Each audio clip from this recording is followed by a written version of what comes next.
जय श्री कृष्णा। आज मैं बात करने वाला हूं कि मकर राशि के जातकों के लिए जनवरी 2026 का महीना कैसा जाने वाला है। क्योंकि आप साढ़े साती के दौर से गुजर गए हैं, फिर भी जीवन में इतनी परेशानी क्यों है? आप फिर भी परेशान हैं।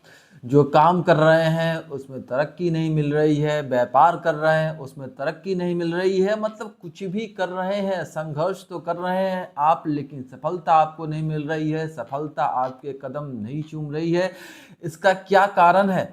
तो मैं आज जनवरी राशिफल के माध्यम से यही बात मैं आपको समझाने वाला हूं कि आखिर वो कौन सा ऐसा रीजन है जिसकी वजह से आप काफ़ी परेशानियों में फंसे हुए हैं।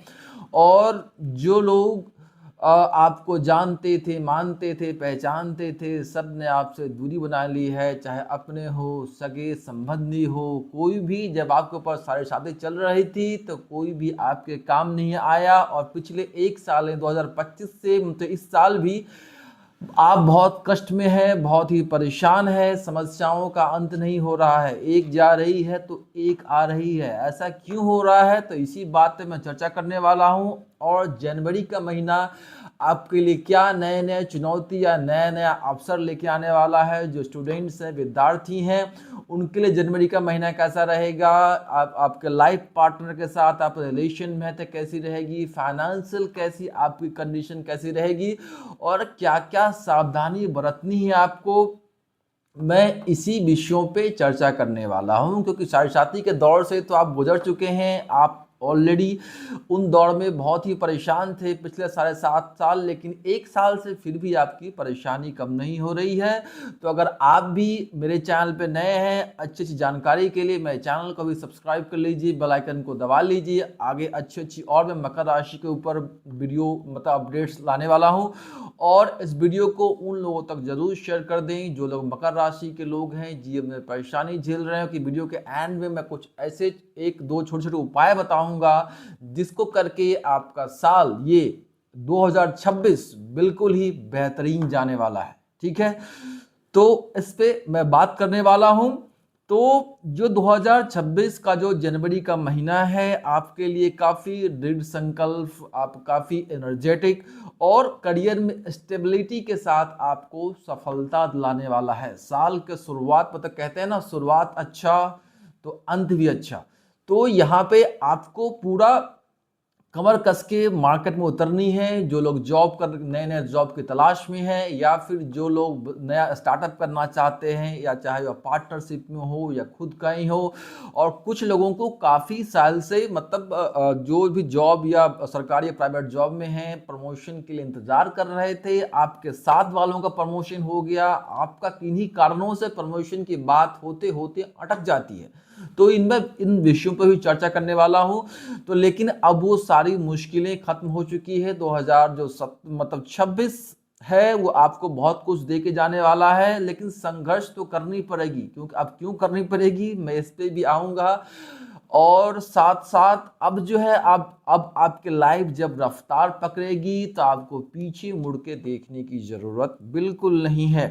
ठीक है, यहीं पे 2026 में आपके अंदर आत्मविश्वास की बढ़ोतरी होगी, आपके अंदर सेल्फ कॉन्फिडेंस बनेगा, और किसी भी काम को करने में सक्षम रहेंगे। और आपके अंदर नेतृत्व यानी कि लीडरशिप की क्वालिटी भी जागने वाली है 2026 में। तो यहाँ पे आपको मान सम्मान, पद प्रतिष्ठा सब मिलेगा। लेकिन हम एक झलक आपकी कुंडली के ऊपर लेते हैं। ये देखिए, ये जनवरी महीने की मैंने कुंडली बनाई 2026 की। तो यहाँ पे देखिए, चंद्रदेव उच्च के होकर पंचम भाव में बैठे हैं, जो आपके संतान का है, शिक्षा का है, क्रिएटिविटी का है। और साथ साथ वहीं पे यहाँ पे जो आपके लगन के स्वामी शनि देव होते हैं, और शनि देव आपके थर्ड हाउस में बैठे हैं। और उनकी 7वीं दृष्टि जो है नवम आपके भाग्य स्थान पे है, तीसरी दृष्टि पंचम भाव पे है, और जो है उनकी 10वीं दृष्टि आपके लाभ भाव पे है। तो यहाँ पे मैं बात कर रहा हूं कि क्या वजह है कि आप साढ़े साती खत्म होने के बाद भी आप अभी तक संघर्ष कर रहे हैं। इसका रीजन है कि आपका लगन का स्वामी थर्ड हाउस में चला गया, और थर्ड हाउस हार्ड वर्क, परिश्रम का होता है, छोटे भाई बहनों का होता है, छोटी छोटी यात्राओं का होता है। तो हो सकता है कि इस समय में आपने छोटी छोटी यात्राएं भी बहुत की होगी काम को लेकर, किसी न किसी चीज को लेकर, लेकिन उसका रिजल्ट आपको उतना अच्छा नहीं मिला होगा। थर्ड हाउस डॉक्यूमेंटेशन का होता है, पेपर वर्क का होता है, कमीशन का होता है, इन सभी चीजों का होता है। वो कहते हैं ना कि लग्नेश को इन जितने भी 12 भाव हैं, उन 12 भाव के फल तो मिल रहे ही आपको। अच्छे भाव में लग्नेश का गोचर होगा तो आपको अच्छा फल मिलेगा, बुरे भाव में गोचर होगा तो बुरी चीजें भी तो मिलेंगी, अच्छा भी मिलेगा तो बुरा भी मिलेगा। लग्नेश क्या लेने वाला होता है, लग्नेश जो यानी जो आपके लगन के स्वामी हैं, वो जब जब अच्छे भाव से गुजरेंगे तो अच्छा फल मिलेगा, बुरे भाव से गुजरेंगे तो बुरा फल मिलेगा। क्योंकि मुझे आपकी कुंडली नहीं पता है कि हर आपके हो सकता है आपके चार्ट में हर घर में या किसी कहीं ना कहीं कोई ऐसे प्लैनेट बैठे होंगे। तो जब भी, और दूसरी बात यह है कि शनिदेव हमारे बहुत ही स्लो मूविंग प्लैनेट है, मतलब बहुत ही ठंडा ग्रह इनको माना जाता है। ये जहां बैठते हैं उन चीजों को ड्राई कर देते हैं। तो थर्ड हाउस में बैठ के जब से ये बैठे हैं पिछले साल से, तो आपसे मेहनत काफी करवा रहे हैं लेकिन उसका रिजल्ट आपको नहीं दे रहे हैं। ये कहते हैं कि भाई तुम कर्म किए जाओ, फल की चिंता मत करो। शनिदेव ऐसे ही प्लैनेट है, लेकिन ये जो भी कुछ देंगे आपको संघर्ष के बाद, वो चीज आपके लाइफ में मतलब लॉन्ग टाइम तक टिकने वाली है। वो पैसा जो बनेगा आपके संघर्ष के बाद, उसको एंजॉय आपकी आने वाली पीढ़ी करेंगे, लेकिन संघर्ष आपको करना पड़ेगा कुछ बनाने के लिए। और दूसरी बात देखिए, थर्ड हाउस पे इनकी तीसरी दृष्टि है, यहाँ पे जो पुत्र का होता है, क्रिएटिविटी का है, एजुकेशन का है। तो जो स्टूडेंट्स हैं उनको खास जो है सो पढ़ाई में भी उतना मन नहीं लगता होगा, कभी कभी मन बेचैन हो जाएगा। और यहाँ पे देखिए जनवरी के महीने में जो है, जो खास करके विद्यार्थी वर्ग के लोग हैं, शनि की तीसरी दृष्टि चंद्रमा पे है, तो ये चंद्रमा हमारा मन का कारक है, माता का कारक है। तो मन मतलब थोड़ा सा खिंचा हुआ सा रहेगा, कुछ लोग मानसिक बेचैनी में रहेंगे, परेशान रहेंगे, डिप्रेशन रहेंगे। तो यहाँ पे ऐसी स्थिति उन लोगों के लिए है जो खास करके स्टूडेंट है, उनको पढ़ाई में थोड़ा सा कम मन लगेगा। जो मेष राशि के माता पिता हैं, पुत्रों से थोड़ा सा आपको असंतोषजनक न्यूज मिल सकता है, मेरा ये कहने का मतलब है। और वहीं हम बात करें यहाँ पे शनिदेव की, जो नौवीं दृष्टि है आपके भाग्य स्थान पे है, वहीं ये यहाँ से बैठ के अपने मित्र राशि यानी बुध की राशि को देख रहे हैं। तो भाग्य का पूरा सहयोग मिलेगा, लेकिन फिर वही बात है कि आपको कहते हैं शनिदेव कर्म किए जा, फल की चिंता मत कर। तो आपको हार्ड वर्क कराएंगे, उसका फल आपको लास्ट में देंगे। और वहीं पे उनकी जो 10वीं दृष्टि है 7, 8, 9, 10 12th हाउस से है। तो 12th हाउस हमारे खर्चे का है, मतलब व्यय का होता है, बहुत सारी चीज़ों का होता है, विदेश यात्रा का होता है, गुरु का आश्रम होता है, हॉस्पिटल का होता है, बहुत सारी चीज़ों का होता है। तो यहाँ पे 10वीं दृष्टि जो है शनिदेव आपके 12th हाउस को देख रहे हैं। और यहाँ पे देखिए इनकी दृष्टि से देखिए किसको देख रहे हैं, मंगल, सूर्य, बुध, शुक्र, चतुर्ग्रही योग यहाँ बना हुआ है 12th हाउस में यहाँ पे। और शनिदेव खास करके यहाँ पे मंगल और सूर्य जैसे प्लैनेट को देख रहे हैं, जिनकी आपस में बिल्कुल नहीं बनती है, जिसकी वजह से थोड़ी सी आपको दिक्कतों का सामना भी करना पड़ रहा होगा। और फिर मैं बताऊंगा, जैसे ही सूर्य देव पहले तो शुक्र देव यहाँ पे आएंगे, 12 फरवरी को यहाँ पहुंचेंगे। तो उस वक्त से जो कि शुक्र देव आपके कर्म और पंचम भाव का स्वामी है। तो जैसे ही 12 जनवरी के बाद आपके मतलब साल का शुरुआती महीना अच्छा रहेगा, थोड़ा सा आपको स्ट्रगल रहेगा, लेकिन उसके बाद जैसे ही आप शुक्र देव यहाँ से यहाँ गोचर करेंगे, तो काम काज, बिजनेस, संतान मतलब संतान की तरफ से हर एक चीजों से आपको शुभ फल की प्राप्ति होने लगेगी। फिर 15 तारीख को मतलब जो है जैसे कि मेरा कहने का मतलब यह है कि 1 जनवरी या अभी से लेके 14 जनवरी तक आपके अंदर ओवर कॉन्फिडेंस की थोड़ी सी कमी रहेगी। आप उन चीज़ों में उतना ओवर कॉन्फिडेंस फील नहीं कर पा रहे होंगे।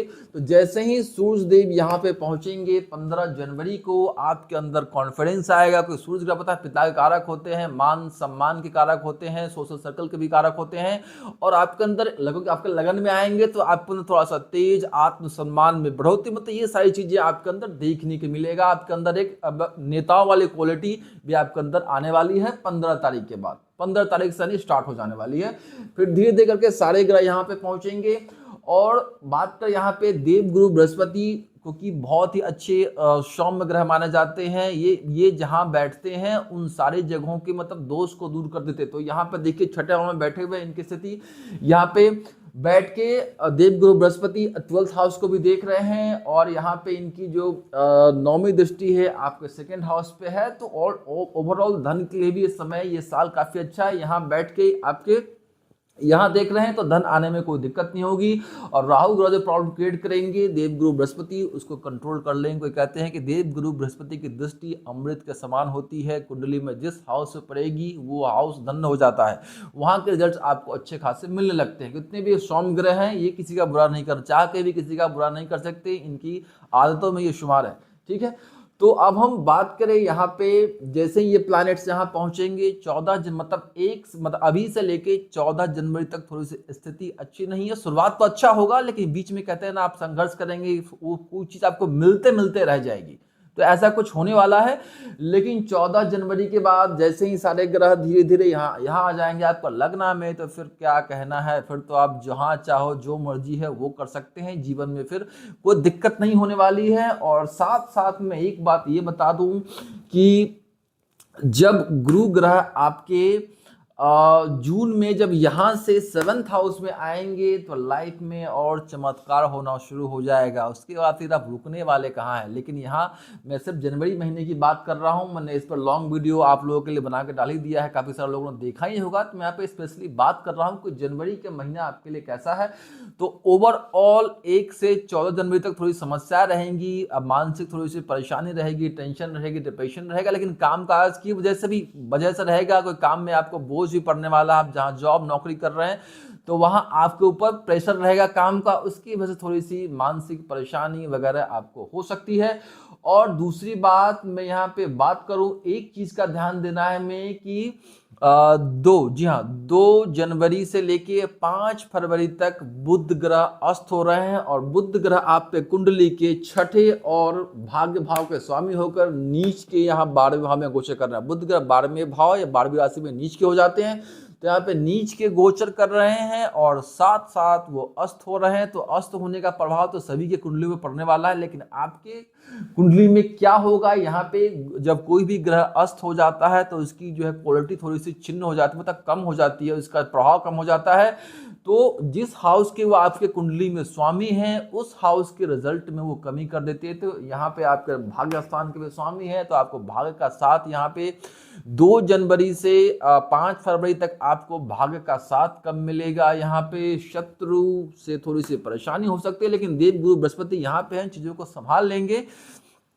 और साथ साथ जो ये अस्त हो रहे हैं, हो सकता है कि आपको सोचने समझने की क्षमता कम हो जाए, मतलब थोड़ा सा लोग तुतला के बोलना शुरू कर देंगे। हो सकता है कि आप किसी भी काम के प्रति निर्णय लेने की क्षमता आपकी कम हो जाए, स्किन प्रॉब्लम्स इत्यादि देखने को मिल सकता है। तो ये रही ओवरऑल जनवरी की जानकारी। अब मैं बता दूं कि जो लोग जॉब में हैं या करियर के लिए मैं बात करूं यहाँ पे, तो आपको जॉब में आपको काफ़ी नए नए जो है प्रोजेक्ट जनवरी महीने के स्टार्टिंग में आपको मिलेंगे। साथ साथ नई जिम्मेदारियां भी बढ़ने वाली हैं आपके कामकाज के क्षेत्र में, जहां आपको धैर्य बना के रखना है। और जनवरी के महीने में जो है जॉब पर मतलब स्टार्टिंग से लेकर जॉब प्रमोशन की भी बात होगी, और हो सकता है कि आपको प्रमोशन मिलने की भी उम्मीद है। और जो काम आपका रुका हुआ था काफी समय से वो भी आगे बढ़ेगा और पूर्ण होने की संभावना है। और वही बात हम करते हैं स्टूडेंट्स के लिए, जो लोग डिग्री लेके बैठे हुए हैं या कुछ लोग जॉब स्विच करना चाहते हैं, तो आपके लिए समय 1 से लेकर 14 जनवरी तक अच्छा है। उस समय में आप चाहें तो जॉब को स्विच कर सकते हैं। तो कौन सा जो है आपको जॉब स्विच करने की जरूरत है, तो मैं यहाँ पे मैं बात करूंगा यहाँ पे 1 से 14 जनवरी तक थोड़ा सा चुनौतियों का भी सामना करना पड़ेगा, क्योंकि यहाँ पे सारे ग्रह 12वें घर में बैठ के थोड़ी सी आपके जीवन में परेशानियां क्रिएट करेंगे।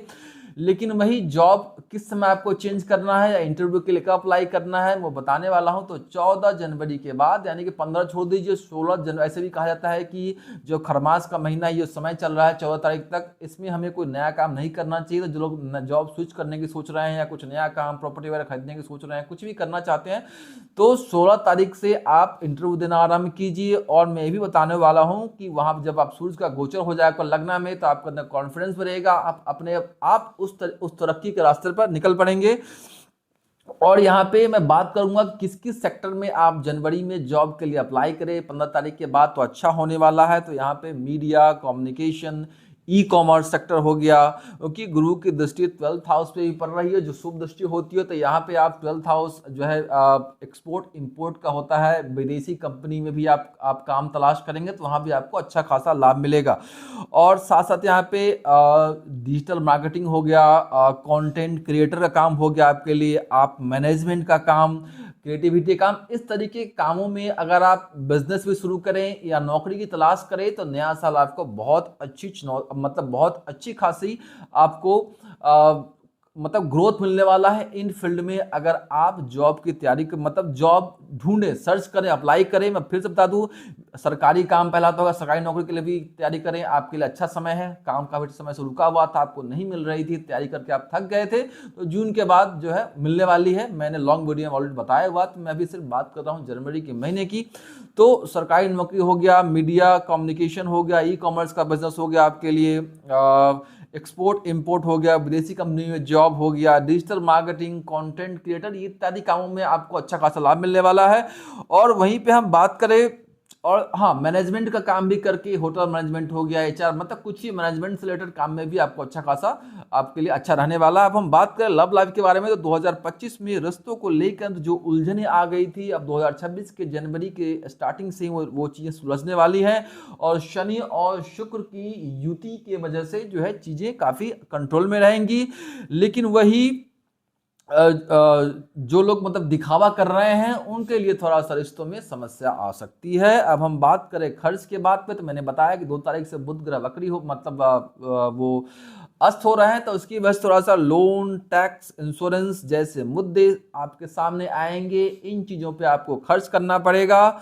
और साथ साथ सावधानी आपके लिए ये रहेगी कि जनवरी के महीने में आंख मूंद कर आपको किसी पे भी भरोसा करने की बिल्कुल भी जरूरत नहीं है। जी हाँ, वरना लोग आपको बुध अस्त होने की वजह से आप डिसीजन नहीं ले पाएंगे। आपने किसी पे भरोसा कर लिया तो अच्छा खासा लॉस हो जाएगा। तो आप किसी पे भी आंख मूंद के भरोसा नहीं करना है, सब कुछ को चेक करके, कुछ पेपर भी साइन करना है तो चेक करके करें तो ज्यादा अच्छा रहेगा। अब हम बात करें जनवरी के महीने में हेल्थ के इशू की बात करें, थोड़ा सा पेट संबंधित समस्याएं, लीवर जैसी समस्याएं, आपको आंखों से जुड़ी समस्याएं यहाँ पे देखने को मिल सकती है। क्योंकि यहाँ पे देखिए बुधदेव आपका 6th हाउस जो है हमारे पेट के आसपास का भाव होता है यहाँ पे। और साथ साथ यहाँ पे सूर्यदेव यहाँ पे है, तो इन ग्रहों की वजह थोड़ी सी पेट की समस्या, आंखों की समस्या, लीवर की समस्या, इन जैसी समस्याओं से और थोड़ा सा थकान भी महसूस करेंगे जनवरी के महीने में। तो इन चीज़ों से को थोड़ा सा आप खाने पीने पे केयरफुली चीज़ों को रखेंगे तो चीज़ें ठीक हो जाएंगी, कोई दिक्कत वाली बात नहीं है। और मैंने जो बुध ग्रह अस्त हो रहा है 2 तारीख से लेकर 5 तारीख के बीच में, तो आपको यहाँ पे इन्वेस्टमेंट को लेकर या किसी को लेन देन को लेकर यहाँ पे आपको बिल्कुल कहीं ना इन्वेस्ट करना है 2 जनवरी से लेकर 5 जनवरी के बीच आपको। और यहाँ पे कि आपकी डिसीजन लेने की क्षमता में कमी हो जाएगी, तो यहाँ पे आपको इन्वेस्ट नहीं करना है, कुछ भी नहीं, नया काम को शुरू नहीं करना है। नौकरी वाले के लिए कोई दिक्कत नहीं है, जो इन्वेस्ट करना चाहते हैं व्यापार में, बिजनेस में, नया स्टार्टअप करना चाहते हैं, तो प्लीज आप लोग 3 फरवरी की बात करें तो आपके लिए ज्यादा अच्छा रहेगा। ठीक है। और वहीं पे हम बात करें उपाय के तौर पे, तो आपके लिए मैं यहाँ पे ऑलरेडी बहुत सारे उपाय मैं आपको दे चुका हूँ पूरी साल की जानकारी के अंदर। यहाँ पे आपको एक ही उपाय करना है कि रोज हनुमान चालीसा का, क्योंकि जो हनुमान जी हैं आपके 4th और 11th मंगल देव 4th और 11th भाव के स्वामी होकर आपके सुखों को बढ़ाने वाले हैं यहाँ पे ग्रह, और इच्छाओं की पूर्ति करने वाले हैं। तो अगर आप हर मंगलवार को एक लाल गुलाब का फूल अगर खरीद के हनुमान जी के चरणों में आपकी जो इच्छा है उसको बोल कर रखें तो मेरा ये कहने का पूरा साल आपको धन की कमी नहीं होने वाली है और सारा महीना आपके लिए अच्छा जाएगा। तो हनुमान जी को मंगलवार को लाल लाल गुलाब का फूल जरूर अर्पण करें, हनुमान चालीसा का पाठ करें। और शनिवार को खास करके पूरे जनवरी के महीने में या पूरा साल अगर पीपल के पेड़ के नीचे दिया जलाए, शनि मंदिर में जाकर दिया जलाएं तो कष्टों से मुक्ति मिलेगी। साथ साथ जो गरीब लोग हैं उनको खास करके अगर आप भोजन कराते हैं तो ये सबसे उत्तम उपाय होने वाला। आपके कहते हैं ना कि अन्नदान महादान, तो जो भी भिखारी हैं, गरीब हैं, उनको अगर आप शनिवार को कुछ नमकीन भोजन कराते हैं तो जो जो जो प्रॉब्लम शनिदेव की वजह से, आपका लग्नेश की वजह से जो आपको स्ट्रगल करना पड़ रहा है, या फिर जो दिव्यांग व्यक्ति हैं उनको कुछ खिलाते पिलाते हैं तो आप समस्याओं से बाहर निकलते हुए चले जाएंगे।